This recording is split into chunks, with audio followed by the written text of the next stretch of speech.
Making new friends as we get older tends to become harder.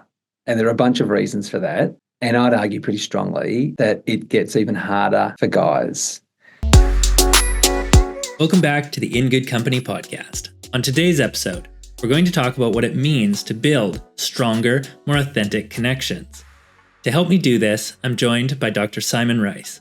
Simon is the global director of the Movember Men's Health Institute, and he has an extensive research background, particularly with young men and elite athlete mental health. So I want to talk to him about some of the common experiences that men told us about in the photovoice study. We've put together 4 real examples that men shared with us, and I want to unpack these experiences with Simon and get his advice on what somebody could do if they were in a similar situation. So, hi Simon, thank you so much for being here. Great to be a guest on the show, Paul. So I want to talk to you today about this idea of building and sustaining authentic social connections between men, particularly how guys can connect with other men in their lives, be it friends, be it brothers, fathers, work colleagues, whatever that might look like. Now, from your role with Movember, where does social connection fit with the work that Movember does to support men's health? Movember's had a really significant interest in men's social connections, dating back a long way, and Movember has funded over the years many projects that have supported social connection. And Movember's view for a long time has been that if men can feel connected and supported within their communities and within their families, that they will experience better physical and mental health. And the research we have on social determinants of health bears that out. People who are well connected do better. Social connections fit very neatly within the work that Movember has been doing for a long time. Fantastic. And so hopefully maybe you can draw on some of those examples today during our conversation and, give us an idea of what they are. If there's, ways that guys can get involved, tell us about some of those. So from your perspective though, what does an authentic social connection between men look like? When we think about authentic connections between men, I guess that the key word there is authentic or authenticity. And my view is that you've got to be pragmatic and understand context. I think quickly people can jump to the possibility of an authentic connection being a deep connection, a connection where there's vulnerability, a connection where there's really important information and support being shared reciprocally. And there's truth to that. But if you're at a sports arena or you bump into someone at the supermarket or the hardware store, and it's pretty obvious that the kind of conversation you're going to have is going to go for 2 or 3 minutes, you can easily have an authentic interaction in that time by staying on a more surface level. And that's totally fine. That's totally understandable. I think the key thing around authentic relationships for guys is that there can be that capacity to go a little bit deeper, to connect in slightly different ways, to be more available, to perhaps have a conversation where you're not quite sure how it's going to land, but you're really keen to get your mate or your buddy's input. I think that's where authenticity is key, but not necessarily feeling like those kind of deeper conversations have to happen all the time in every interaction. Right. Yeah. We're not saying that absolutely every conversation you have needs to be this deep and meaningful connection. I love that you brought up the idea that, even a brief interaction with a complete stranger can have a positive impact on you. There's a benefit to just being connected socially to other people in your community, whatever that may look like. So you alluded to before this idea of the physical and mental benefits of social connection. But could you expand on that just a little bit of, why should we care? What are the tangibles of these connections? What benefit do they have to us? When people are disconnected, there's a high likelihood that they're going to experience loneliness, feeling uninvolved in things beyond them. And the concern there is that people can start to turn more inward and start to focus more and more on their own experience. In clinical psychology, psychiatry, we might use a term like rumination, where someone might think about things over and over and over again. And there can be a time and a place for rumination in terms of problem solving and coming up with new solutions. But if someone's doing that too often, it can be a bit of a slippery slope. People who have greater social connections are less likely to get stuck in cycles of rumination and being overly inwardly focused. Social connection means that you have to tune in to another person, and there has to be, for a relationship to thrive, some reciprocity. It can't just be the fact of one person in the relationship spending 99% of the time talking about their own stuff, their own life, their own worries, their concerns, their joys, without being mindful of the other person. That's likely to be a relationship that's not going to be thriving.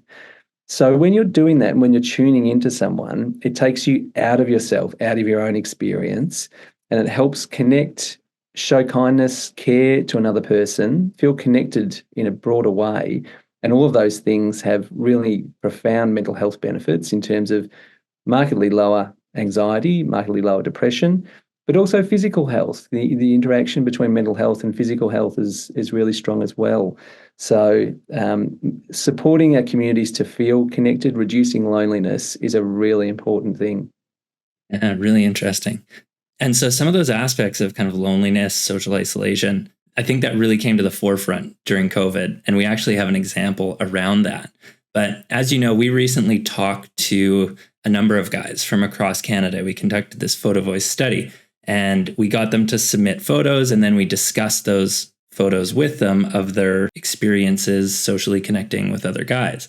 And so what I want to do today with you during our conversation is I want to share some of these common challenges that the men identified. And, from your background in clinical psychology and your expertise in men's health, I'm hoping that you can provide maybe a bit of an analysis of some of these situations. Are they common among large groups of men?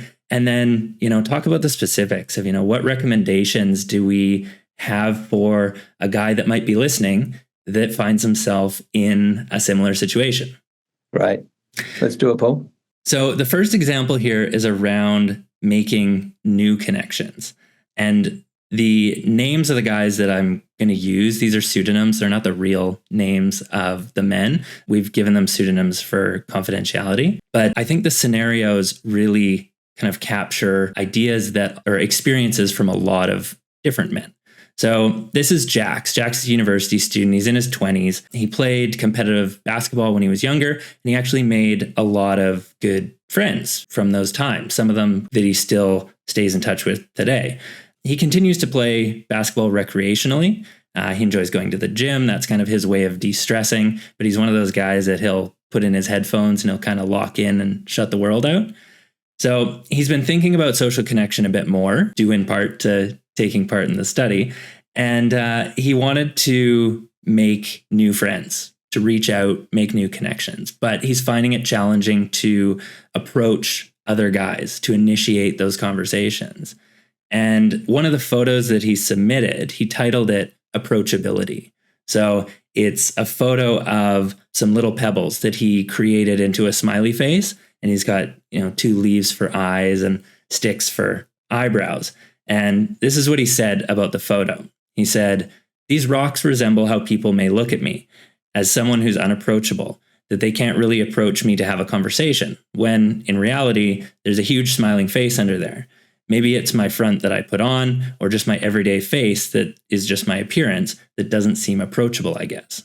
So, Jax talks about how he's got these friends that he made playing basketball, but then as he's gotten older, he's struggling to make those same connections in the same spaces. So what changes as we age? Making new friends as we get older tends to become harder. And there are a bunch of reasons for that. And I'd argue pretty strongly that it gets even harder for guys. To make a new friend, you've got to put yourself out there. And to make a new friend, you've got to commit to the process, invest in it, put energy into it.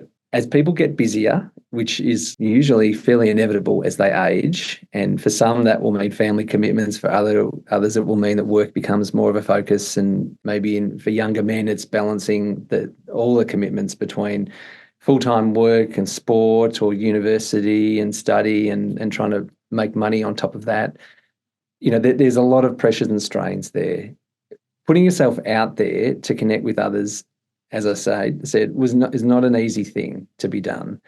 Now, for guys, it's compounded because there are these norms around the kind of stuff that guys and men talk about and how you go about constructing a new friendship. There's more of a sensitivity around, to use a bit of a funny word perhaps, that isn't necessarily there for women if we're thinking in a gender binary. Women are much more socialized to be affiliative, to be supportive, to see the possibilities around connections. Men, on the other hand, tend to be socialized to be a bit more wary, a bit more concerned around, is this person potentially going to take advantage of me? And there's not necessarily any evidence to support that in any one relationship, but just a norm. So guys can be a bit more skeptical and cynical. And that skepticism and cynicism can really be a significant barrier. It's common for guys to have established bonds in their adolescent teen years, early adulthood years, and for those relationships to remain the key relationships throughout the life course. For many guys, that's fine. That works great. There's no dramas there. For some other guys, if they move away, they move to another city, town, country, or if others move out of their social network, that can put pressure on because that social network can start to dwindle and diminish. So the ability to make and foster new connections is really important. And as we age across the lifespan and into our 60s, 70s, and 80s, one of the key developmental tasks is to be able to make friends with younger generations as well. So there's lots of benefits around ensuring that we're able to connect and make new friendships throughout our life course. But it takes effort and it takes time and it takes commitment. And it doesn't just happen spontaneously. Mm-hmm. And, Jack kind of alludes to this idea that sometimes there's a bit of a disconnect between the outside, the exterior, our outwards facing image that we try to present to the world versus what we want or, are looking for on the inside. So, he's a big physical guy. He's a strong guy. And, he talked about looking at other men being, kind of gruff and strong in the gym. And it just didn't make sense to him to be the vulnerable one to go and try and strike up a conversation. So, how does this kind of disconnect of what we want and what we're showing, how do we deal with that? Well, maybe for some guys, it's around a slight reorientation of the language from being vulnerable to taking a risk. And putting yourself out there, being brave, they're kind of concepts that resonate a bit more for guys than vulnerability. They're all kind of connected in some way. But it is a risk to strike up a conversation or to put those early elements of what could become a friendship out there. And the risk is that you're going to get rejected or that you're going to do or say something that might be embarrassing. What's the worst thing that can happen? You feel a bit embarrassed for 20 seconds and you're probably going to move on. And it may be the case that then that person, that guy, thinks about it that night and goes, oh, actually, maybe I was a bit rude. And the next day, they actually do strike up a conversation in return. So you never know how it's going to play out. One thing you do know, though, is if you're in a situation that you're not happy about and that you are wanting to reach out and be more connected, doing nothing is not going to take you to where you want to get to. So I'd encourage people, and, in Jax's case, experiment, try things. It ain't always going to work, and that's fine, but you can learn from it and use it as a data collection process that you can be testing ideas, testing hypotheses, testing kind of conversation starters. And, be a sponge, see how other people are able to do it, what's in a way that seems kind of effortless, and then work out your style and go from there. Yeah, I love, we talk about Jax and his basketball, and I really like that kind of sports metaphor. Instead of talking about expressing vulnerability, like, no, you're stepping up to the challenge, right? You're getting in the game and having a go at it. Totally. And okay, so you're playing basketball, you take a half-court shot, probably not the wisest of decisions to make. But, like that's a pretty vulnerable thing to do because odds are you're going to miss that shot. But you're also taking a risk, and it shows courage and bravery, maybe in that instance, it's not the best decision to make, and you might get some pretty strong feedback from your teammates and coaches. Then you learn from that, and you might go, okay, well, I won't take a half court shot, but I might have a go at the 3-pointer under these circumstances. And so you're learning. Yeah.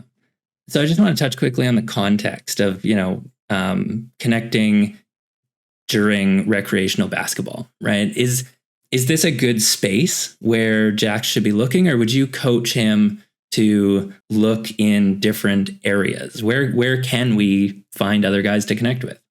My advice would be do what you love and things will evolve. So if someone's new to a town or a place or to a work environment, find those people that are into the kind of things that you're into. Maybe that's music, maybe that's sport, maybe that's gaming, maybe that's anything, cooking, who knows, and strike up conversations with them, because that shared interest will breed a life of its own and an energy of its own.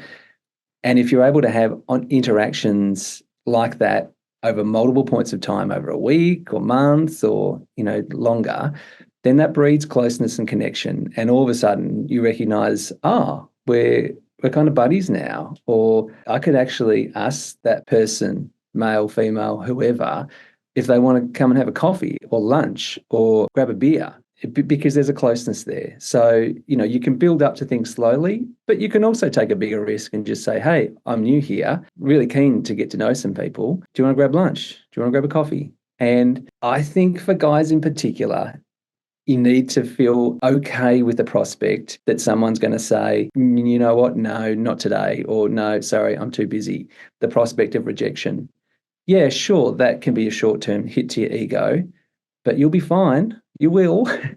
And maybe the next week or the next month, things will change and they will be keen to connect because they'll recognize, that person was really interested to reach out and make an effort. So overcoming that fear of rejection is a big one.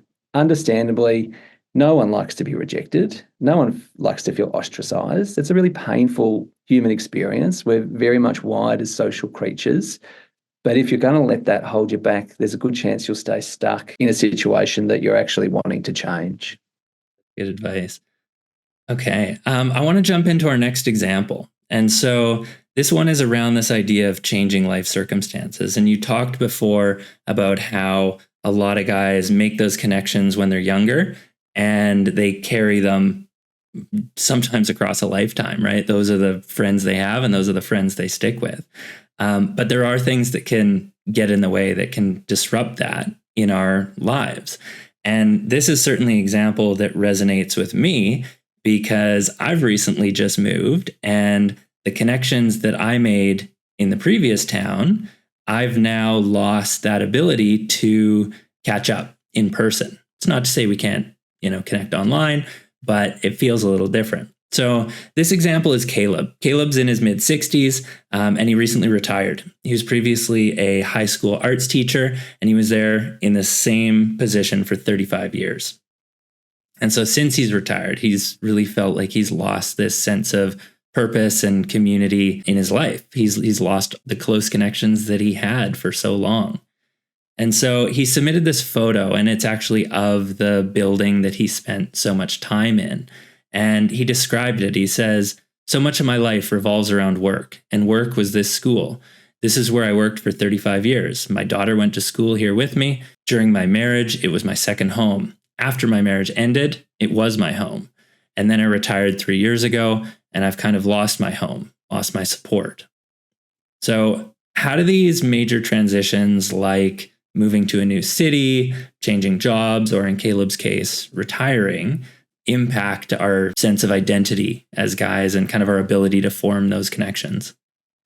Well, it's an extraordinary history that Caleb has with that school, 35 years, the thousands of people he would have been interacting with in his role over that time, and the connections that he would have formed, albeit as a high school teacher, the frustrations he would have experienced as well. And having a daughter go through there, like, not to be underestimated, that moving away from that kind of stability is going to feel pretty destabilizing for any human being. And add into the mix another major life transition of relationship separation, huge things that are going on in Caleb's life. So for him to be experiencing a bit of a feeling of lostness, disconnection, instability is completely understandable. Yeah. And these things often compound. Maybe there's one straw that broke the camel's back, but oftentimes these things kind of happen all together, right? It's challenges with our relationships, it's moving away, things like separation can have a huge impact on our health and well-being. And so for someone like Caleb that's had all of these things go on, do you start with establishing a new community, a new social network? How do you fit in that among dealing with those other challenges of retiring and identity and all that sort of thing? I'm a firm believer that life is about relationships. And if your relationships at work, within your family, within your community are strained and not going well, then that's going to put a lot of pressure on. So obviously, any human being needs to attend to their physical needs, food, shelter, water. But beyond that, we are relational beings. And for almost all of us, strong, stable relationships are really fundamental to our own sense of identity and our sense of well-being as well. For Caleb, again, working out what it is that he wants to be spending his time on into the future, and finding ways, again, that he can be doing the things that he loves, the things that fill him up, the things that perhaps also contribute back to the community. For many people in those retiree age brackets, volunteer work can be a really powerful way of experiencing meaning and connection. Not everyone wants to volunteer, and that's fine, but maybe they want to do something within their family, supporting raising of small children, if that's an option. There are lots of things that can be done, and I appreciate in Caleb's situation that might be particularly difficult if there's bitterness and strained relationships across the family dynamics. But beyond that, again, coming back to that point around the things that you really enjoy doing, find time to do those things, and a community will emerge, and people will come out, and you will find connections within that. So whether that's sports, whether that's hobbies, whether that's exercise, it doesn't really matter what it is. Everyone's got interests in something. It might be a certain aspect of naval history. Well, go and join your local community group that's interested in naval history of the 1920s, and you'll connect, and that will be meaningful. Yeah. So we've really kind of emphasized this connection between guys, right? Guys supporting other guys. Where do these other social connection relationships fall on the spectrum in terms of, his connection with his daughter, his connection with his former partner, potentially new partner? How do the family members provide support? Or, if there's someone in my life, how can I provide support to them during a time when they're transitioning like this?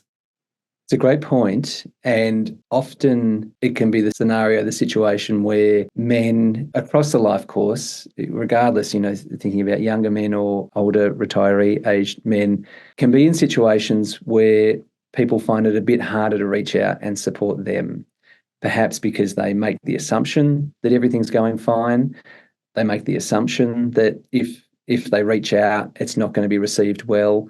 And those layers of social norms around, the stoic male who just gets on with it and makes a go of it and makes things happen and is the sturdy oak that doesn't really need close, intimate friendships and relationships. So there are a whole bunch of barriers there. And I'd encourage guys who are thinking along those ways that, gosh, I'd really like closer relationships. Well, how might you be able to contribute to that as well?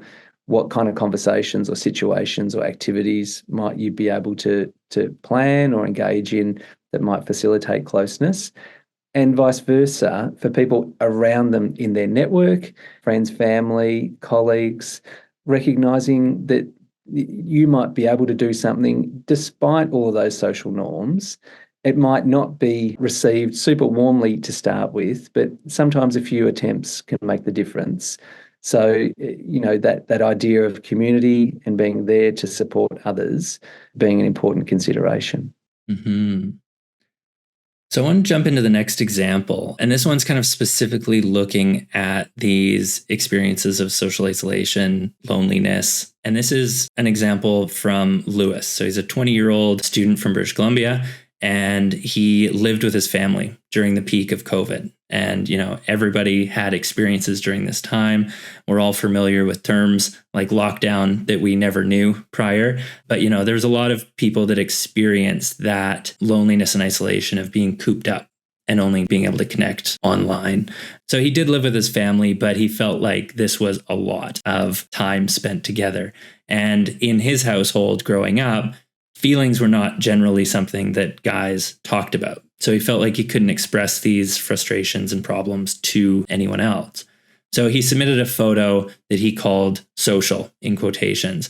And it was a picture of his TV in his basement that he used for gaming and connecting. So, very virtual connections that he had during this time. And here's what he said about it. He said, "COVID was a big one for me because that was when shit hit the fan. And the mental state I was in was really rough. And not having people was hard because there was nobody to talk to. It's a lot harder to express yourself over a screen than in person." Now, COVID, it's been a while since we've had those restrictions and lockdowns. Seems like a distant memory at this point. But are there still some residual effects that we're seeing today? Some of this kind of COVID hangover that's still sticking around in society?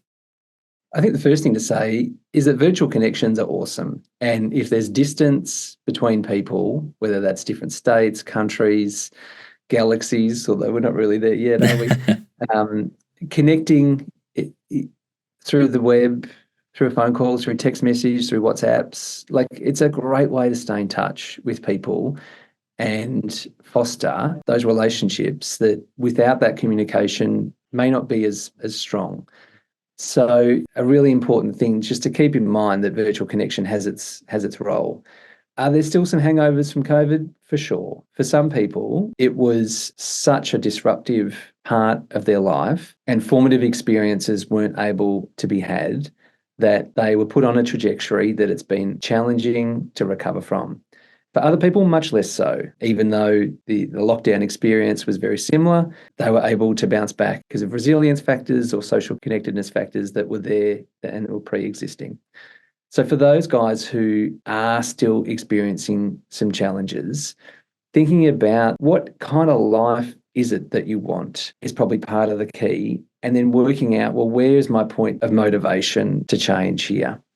And if someone is really happy, stuck in their basement, gaming for long periods of time, not having close social connections in the offline world, their likelihood of changing is pretty low. And there's probably a lot about that lifestyle that is really reinforcing that they might be part of a hierarchy in a gaming community and be accepted and respected there. So they might not feel the need to change.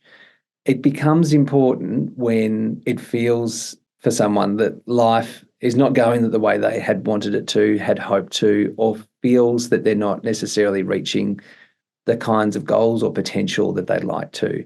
And that's the point, that there's an option for them to take a bit more ownership and make some changes. And there's lots of things that can be done in that instance. That's not to say it's going to be easy, though.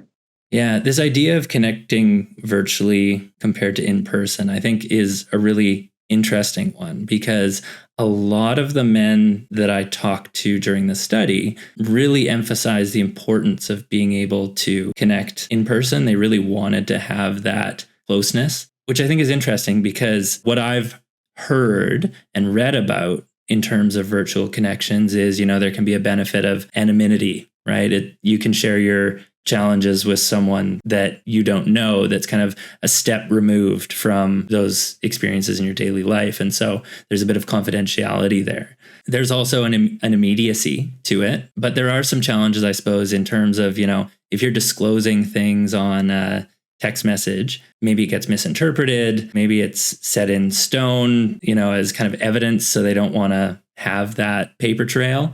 From your perspective, how do you deal with those kind of differences between connecting virtually, connecting in person?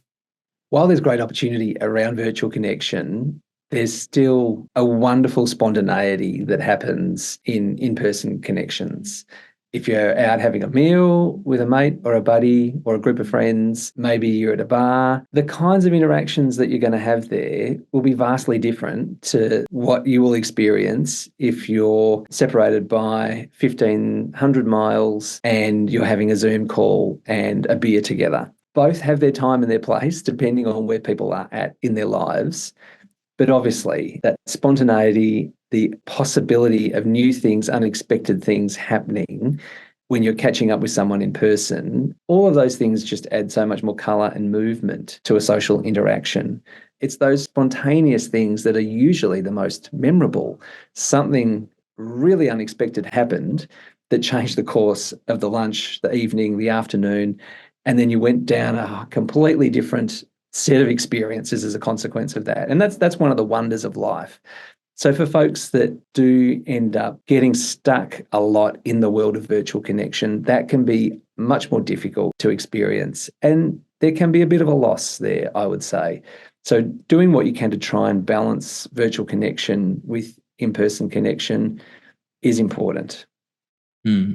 So in terms of the scenario of Lewis, do you have any practical advice, tips that you would give to him?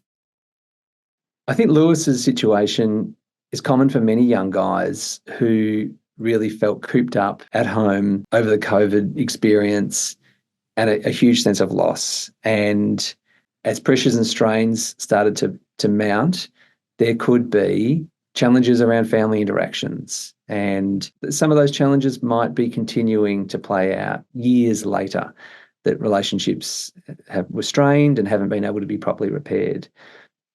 I think for someone like Lewis, again, working out what are the things in his life that give him joy.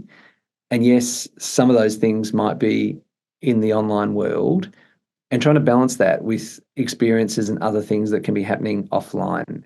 So our final example here, which I think is a really interesting photo around kind of process.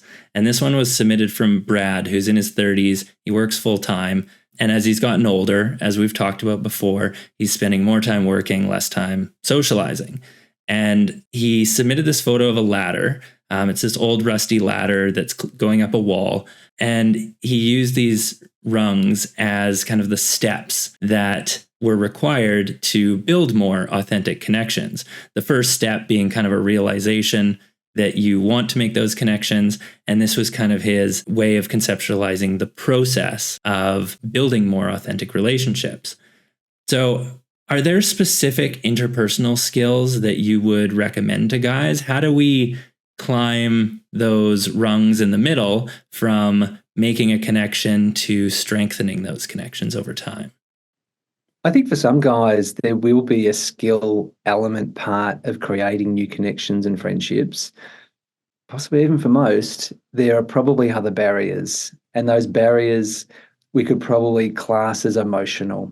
And that's a pretty big bucket, but you could put in there things like worries and fears and concerns around being judged negatively, being hypervigilant around rejection, concerned around how they're going to be viewed by reaching out. The analogy of the ladder is a really neat one because it communicates that to climb the ladder requires energy. It's going to require some work. It's going to require an investment and input to actually make some change here. So working out where the barriers are for any individual, is it that they're concerned about something, fear of looking a particular way, fear of embarrassment, fear of being judged harshly, fear of being seen as being incompetent socially or otherwise, and then just testing that a little bit. Well, again, what's the worst thing that could happen if I put myself out there? What's the worst thing that might be thought about me or said about me? And then just some reality testing. Well, thinking, is it really all that bad if that worst thing was to happen? And then some reality testing around, well, how likely is it that that really, really bad thing is going to happen? Usually the likelihood is pretty low. And the residual effects, the lasting effects, are going to be pretty limited, even if it did happen. So some embarrassment that might be there and linger for a short period of time. But beyond that, recognizing that it's going to take an input of energy to overcome the inertia of the current situation, and the current situation perhaps is feeling lonely, feeling disconnected, feeling like my relationships aren't going the way that I want them. Okay, I have to take some action here. That's going to take effort to get me going. And then once you've got some momentum, life develops a momentum and a force of its own. So I'd encourage folks to think along those lines. Well, thank you very much, Simon. I think you've given us some really interesting things to think about. And, I loved how you talked about, maybe a bit of self-reflection of, what might happen, the importance of a bit of persistence, right? It's not going to be perfect on the first time, but what's the worst that could happen? And then just, taking a stab at it, giving it a go. So just to conclude, as I let you go, do you have any strategies or tips that have helped you to stay connected with mates in your life? I'm at a phase of life where things are really busy with a young family, 2 small children who are beautiful and menacing at the same time. And my partner Emma and I, our view is kind of do what you can when you can, if you can. And plans have to change a lot. We have to be very flexible. Often we're exhausted, but we recognize that connecting with our friends is such an important part of ensuring our lives are meaningful and that we're in a good place to be able to support each other and our daughters.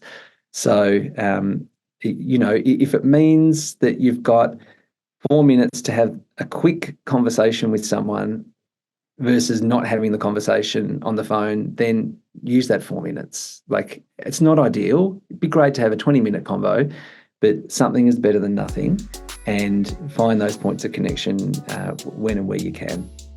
Fantastic. Thanks so much for your time, Simon. Cool. No worries, Paul. Be sure to check out the In Good Company website to learn more about men's social connection and peer support. Have a burning question or an idea for a future episode? We'd love to hear from you. Drop us a line at mens.health@ubc.ca. Thanks for listening.